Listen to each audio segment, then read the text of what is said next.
equation in the stock market. When do you anticipate that will happen, Ray? I think it's beginning to happen now, probably over the next 5 to 7 years. Will it be a gradual event with the air leaving the balloon gently, do you think? Or are we going to start to see reports on the nightly financial news about the impact of these baby boomers selling their stock? There's an equation there that I haven't wrestled to the ground yet, but when I wrote ERISA, I think the... Tell our audience what ERISA is, please. Studebaker went broke in the early 1960s and stiffed the pensioners. It took Congress 10 years, but then they came out with ERISA, employees, retirement, insurance, recovery, whatever. It was meant to protect the pension funds for employees. Yes, exactly. A very desirable goal, but like a lot of things that Congress does, the goal was fine, but the execution was terribly flawed. We read today about pension funds still going broke. Yeah, they're going broke. How can this happen if there was this ERISA? Well, variety of reasons. The thing that happened is that most of the money went to the stock market, but stopped there. It didn't keep going into equities, which would give companies cash to grow on. So I think the ERISA money became an enormous hydraulic pressure, and still is as much as $100 billion a year that I under your mentioned. Philosophy or your thesis of democratic capitalism, what would you recommend that a Mobile Chemical do with their $30 billion instead of buying their own stock? What would they do with that financial surplus? Pay it out in dividends. Finally, let the new owners of capitalism, the wage earner, in the post-capitalist society, start getting some of the rewards of capitalism. I take the $30 billion and the $7 billion they're paying out and take the dividends up as high as I could. The wage earner would spend some of that, and their purchases are the ones that have the greatest multiplier effect. How would Adam Smith square with that? Oh, he'd be delighted, because he says that when you concentrate wealth, you're not running my dynamic. You need volume to drive the cost down. You need competition to drive the price down with the cost. And when you get it down, new people can afford to buy. That adds more volume, and the perpetual motion machine keeps working. But was Henry Ford a democratic capitalist? Absolutely. Yeah, when he saw the Model Ts going by in 1915, he said, my employees can't afford to buy that. And nobody would ever accuse Henry Ford of being altruistic. He was to some extent, but at least within the manufacturing wage structure. But some would say that... But he raised the wages to $5 a day because exactly for that reason. Yeah, because now these people could buy his car. Those people. So maybe he wasn't as altruistic as we think.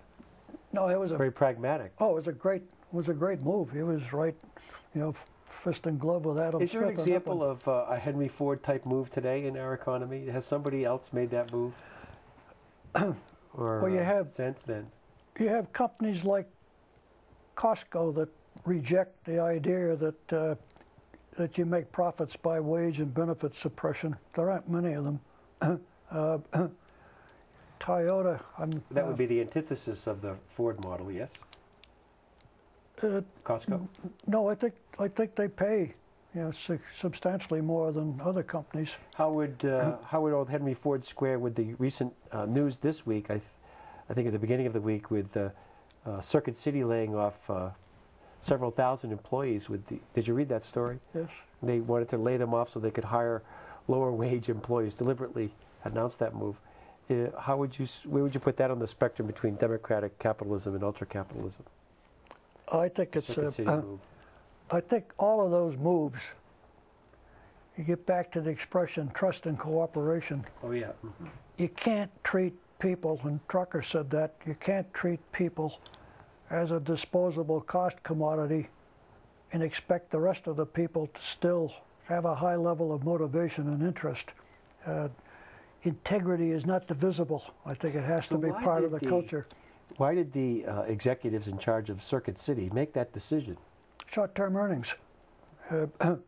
Actually, it's an old trick in the supermarket business, but it's unfortunate. You say, well, what do you do about it? You asked the question before, and I didn't answer it very well.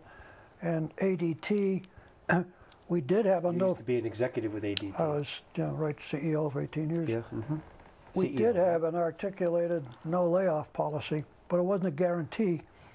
And I saw on a few occasions where people were quickly going to lay people off, and they knew that keeping them long enough to try to drive the market and to keep the jobs was an investment like buying a new machine.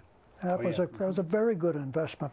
And in due time, we never got to that point. Happily, we were able to grow the market, but in due time, there have to be changes. But companies that are democratic capitalists will spend a lot of money on retraining and trying to find other opportunities. They'll give them opportunities to transfer within the company. You know, in your book, Ray, and we only have a few minutes left, you mentioned the first priority of the institutional investors should be to put pressure on companies to invest capital surplus in more growth. Do you realistically see that happening today, or do you think that that today's capitalists will move in that direction? As I mentioned earlier, in a way it wasn't their fault, but the institutional investors ended up as the shock troops for ultra-capitalism. I see. What do you mean by shock troops? They absorbed the shock absorbers for the economy? They agreed, they voted for every takeover that was ever thrown out because it would hype short-term earnings, and they've supported all the other things. And I think they've invested. There's a very interesting argument going on.